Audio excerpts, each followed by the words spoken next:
Written in white on a red banner, victory has no limits. Campina Grande, Paraíba. Woman with dark hair and girl playing on a merry-go-round. My name is Joselma Alves Trajano. In order to tell my story, I have to show where I came from. Joselma Alves Trajano, the dark-haired woman, machine operator, Campina Grande. I'm in here in Campina Grande at Tambor Street. This is where I was born and raised. She's 42 and wears braces, street with meager houses.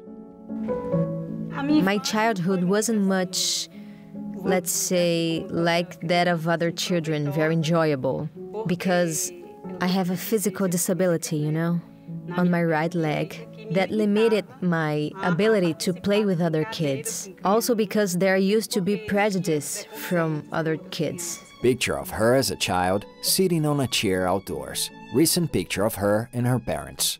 And my mom used to work at the hospital.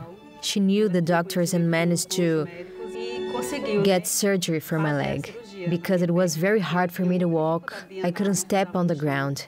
I had to go through 3 surgeries. Picture of her young self at the entrance of a house. More pictures of her.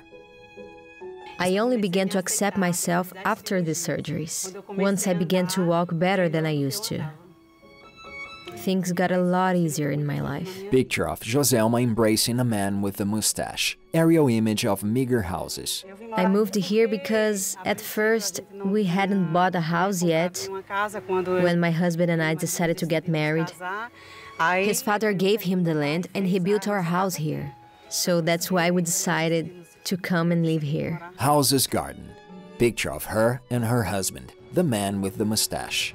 I believe that because I have a physical disability, a physical limitation on my leg, I believe it got in the way a little bit of me getting a job. Pictures. Because at the time before I turned 21, I fought for my things, you know, but I never got them. You know, once they realized that I had this limitation, they gave me no opportunities. Aerial image of the Alpargatas factory. Women working on sandal straps. Once I sat by the machine, was taught everything, went through that preparation process, I couldn't believe it. I was working and looking at myself and said, my God, am I really working? It is actually true. It was my first job. There is no getting used to it.